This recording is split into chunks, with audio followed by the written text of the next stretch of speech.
다 죽어지면 이 모든 유익한 것들이 아무 쓸모가 없잖아요.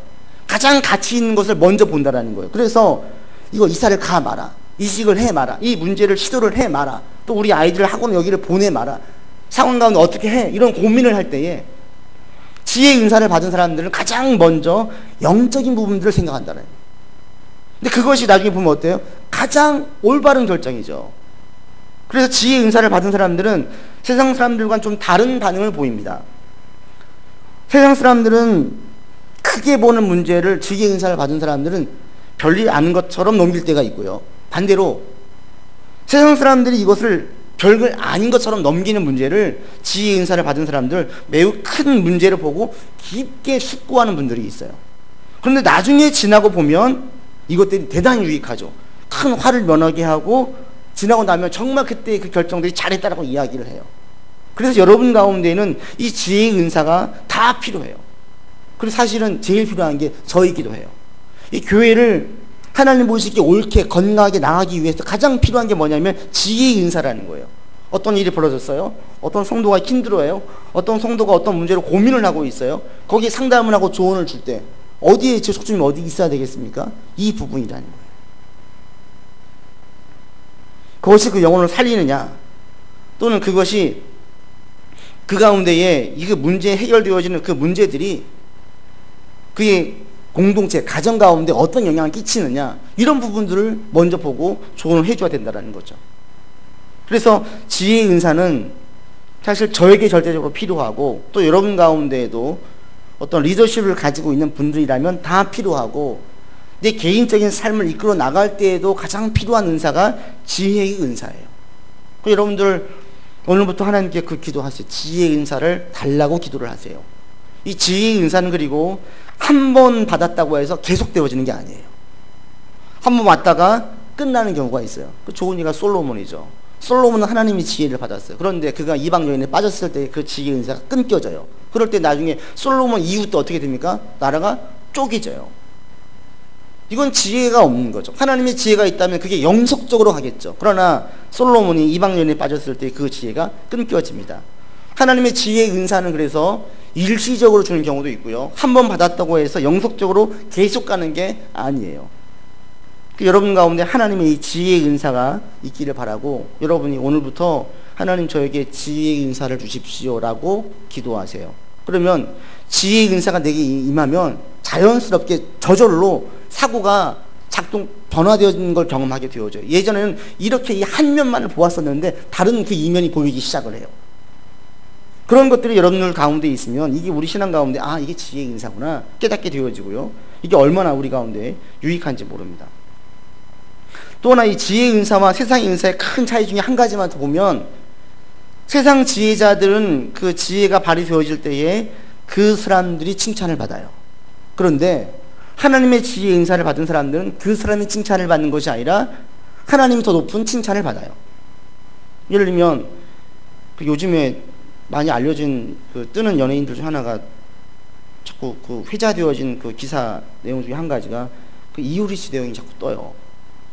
어느 프로에서 이효리 씨가 이런 얘기를 해서 저도 참 멋지다 했는데, 이런 말을 했어요. 어느 프로에서 몇 년 전에 사람은 생각하는 대로 행동하지 않으면 행동하는 대로 생각하게 되더라, 이 얘기를 했어요. 내가 생각하는 대로 행동을 하지 않으면 행동하는 것대로 내가 생각을 하게 된대요. 멋지지 않아요? 제가 들으면서 생각을 하면서 되게 동의가 됐어요. 내 생각은 이래요. 근데 행동은 이렇게 하고 있어. 그리고 결국에는 행동이 생각을 지배하게 된다는 거예요. 생각하는 대로 행동을 옮겨야 이게 내가 그 생각이 내 가운데 삶에 굳혀지지, 생각 따로 행동을 따로 하게 되어지다 보면 결국에는 생각이 행동으로 속해버린대요. 이게 동의가 되어지는 거예요. 멋지다 생각했는데. 또 얼마 전 기사에 보니까 이런 게 있어요. 이효리 씨가 했던 프로가 있었잖아요. 거기에서 짧게 올라온 영상이 있었습니다. 민박집 프로를 할 때에 오수를 해서 대학에 들어간 친구가 울면서 이효리 씨 앞에서 울었어요. 그러니까 이효리 씨가 이렇게 괜찮아, 울면 어때? 우는 건 좋은 거야. 안에 쌓여있는 게 나오는 거니까. 자연스럽게 철학적인 말지, 안에 쌓여있는 게 나오는 게 눈물이래요. 저는 감동을 받았는데 여러분들 별로 감동이 안, 멋진 말들 참 너무 술술 얘기해요. 이 마음에 쌓여있는 걸 이렇게 나오는 거래요. 쌓여있는 게. 쭉 이야기를 했는데 멀지 않은 곳에 있던 남편이 이제 그 정리를 하고 얘기 상담해주고 쭉 돌아올 때 남편이 물어봐요. 뭐가 그렇게 고민이래? 그러니까 이효리 씨가 하는 얘기가 대학만 가면 모든 게 행복할 줄 알았대 라고 얘기를 해요. 그러니까 남편이 하는 얘기가 나는 군대 제대만 하면 모든 게 행복할 줄 알았어 이렇게 얘기를 하니까 이효리 씨가 하는 말이 나는 가수로 성공하면 행복할 줄 알았어 이러면서 갑자기 얘기가 행복의 주제로 철학적인 얘기가 딱 가는 거예요. 그러면서 행복이란 뭘까 서로 물어요. 그때 또 이효리 씨가 이렇게 멋진 말을 하는 거예요. 행복해지려는 마음을 내려놓으면 행복할 텐데 행복해지려는 그 마음을 내려놓으면 그때부터 행복해진대요. 여기에 대해서 참 멋지다 했는데 그 다음에 이 남편의 말이 더 압권이에요. 행복이 뭔지 그러니까 남편의 말이 그냥 사는 거지 이렇게 얘기를 해요. 그냥 사는 거지. 근데 여기에도 울림이 있어요. 저는 이걸 딱 들을 때 어떤 생각이 들었냐면 그 김상영 시인이 쓴 나무로 창을 내게 해서 맨 마지막에 있잖아요. 왜 사냐건 웃지요.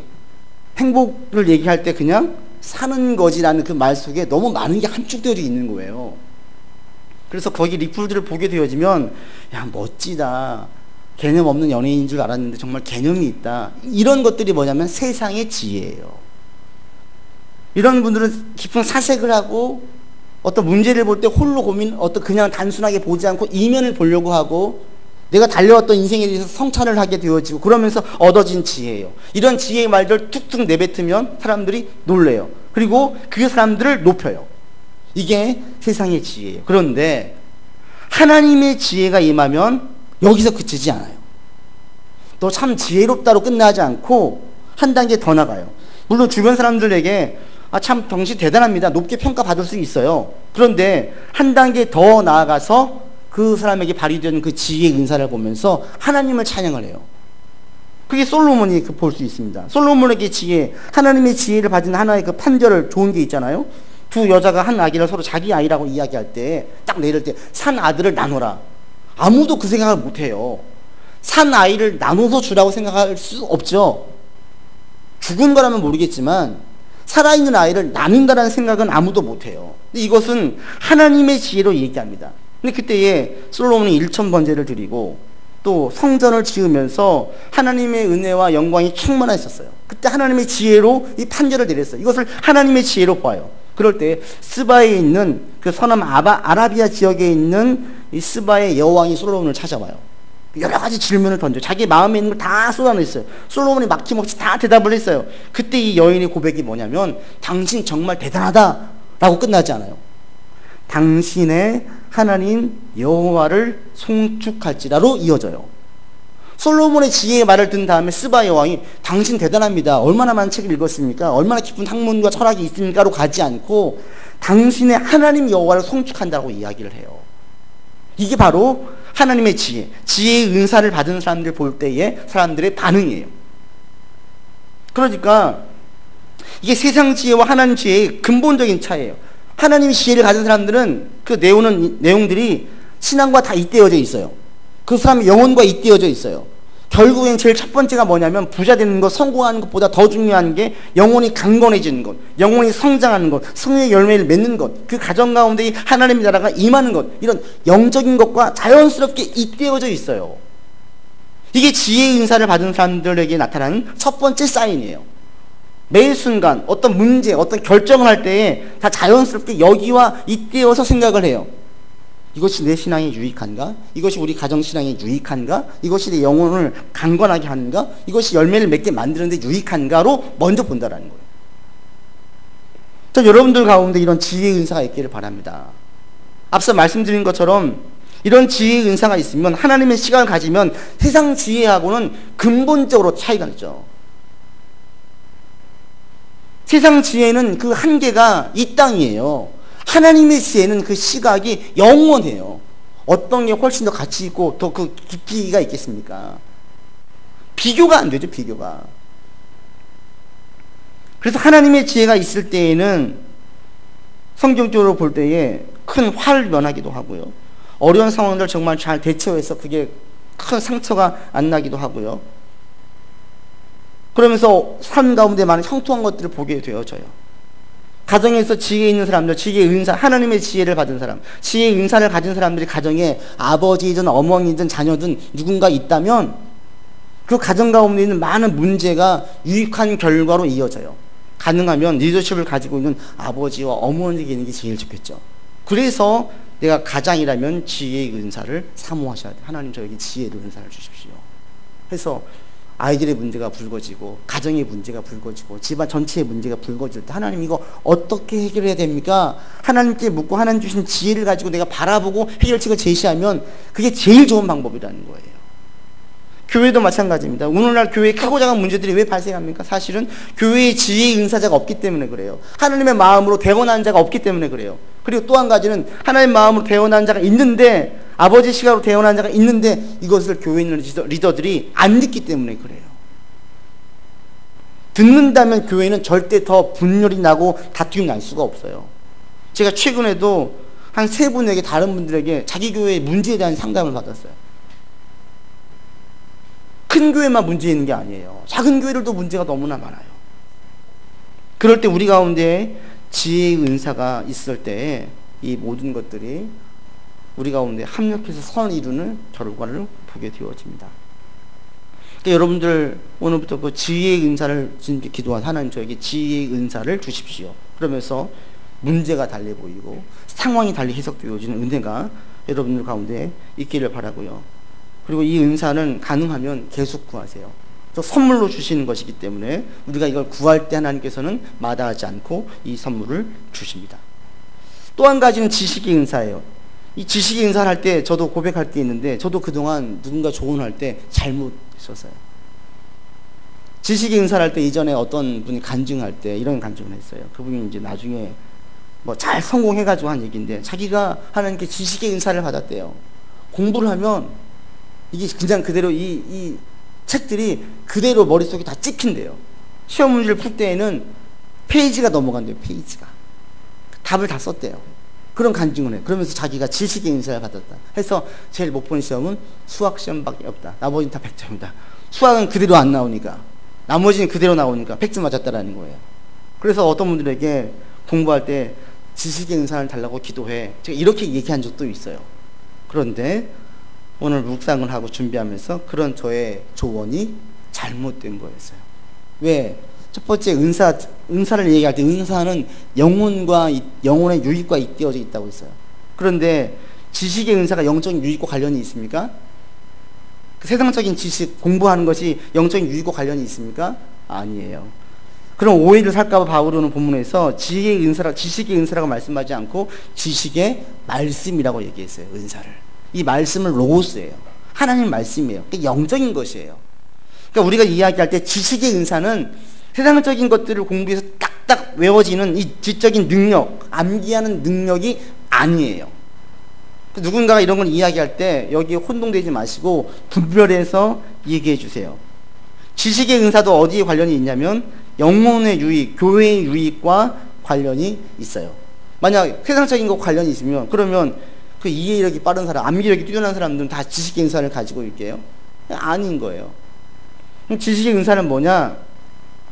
지식의 은사는 결국에는 이것도 가르치는 은사, 지혜의 은사와 연결되어져 있는데 지식의 은사는 오히려 우리가 흔히 이야기하는 지적인 어떤 이해력과 대단히 관계가 있어요.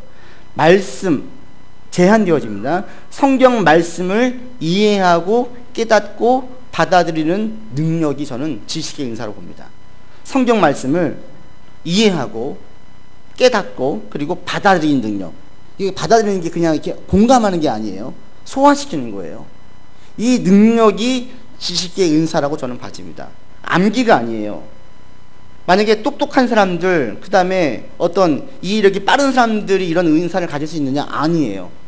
세상적으로 박사학위를 가지고 있고 유학을 다녀온 사람들도 성경 말씀을 이야기할 때 전혀 이해하지 못하는 사람들이 있어요.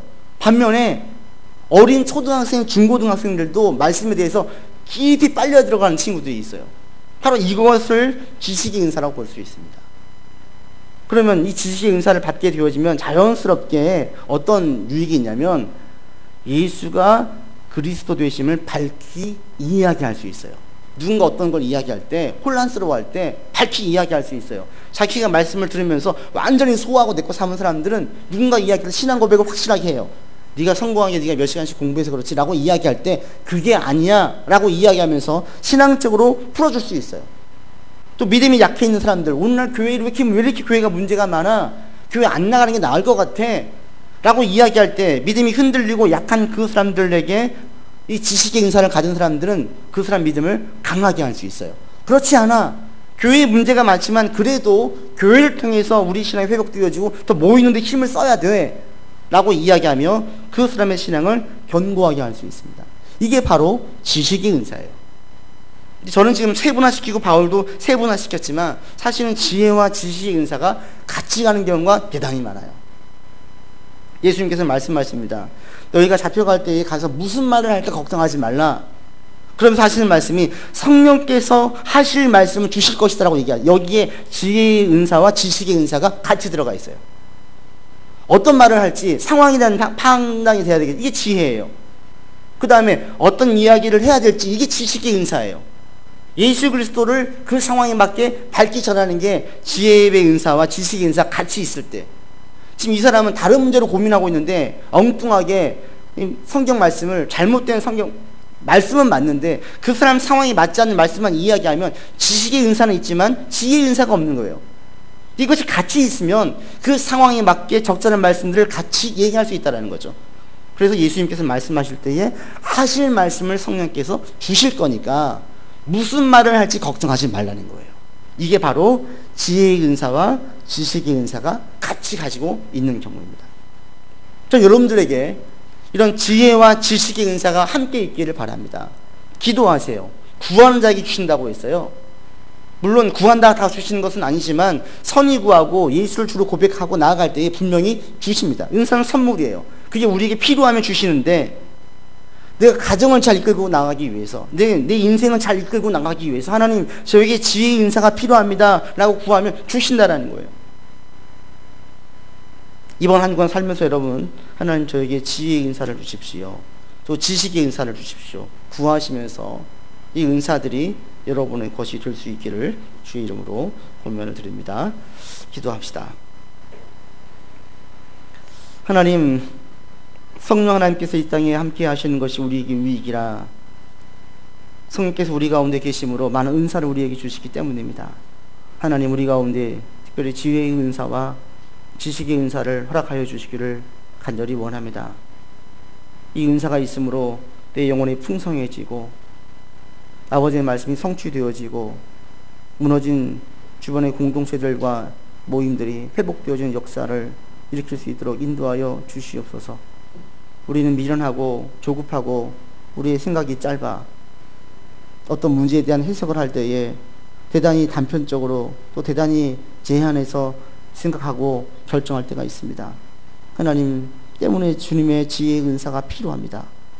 이 은사를 우리에게 허락하사 실수하며 중요한 문제를 실수해서 선택하고 결정하지 않게 하시고 신앙 안에서 잘 결정하면서 문제를 풀어갈 수 있도록 인도하여 주시옵소서.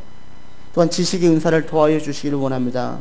말씀을 들을 때마다 무릎을 치게 하시고 가슴을 치게 하시고 가슴에 새겨지는 은혜가 있도록 인도해 주시어 지식의 은사를 통해서 주변에 신앙적으로 힘들어하고 심약해져 있고 방황하고 있는 영혼들 가운데 밝히 주의 말씀을 증거할 수 있는 은사를 우리 가운데 허락하여 주시옵소서. 이번 한 주간 주님의 보호하심과 지키심 가운데 있기를 간절히 원하며 우리 구주 예수 그리스도 이름으로 기도드립니다. 아멘.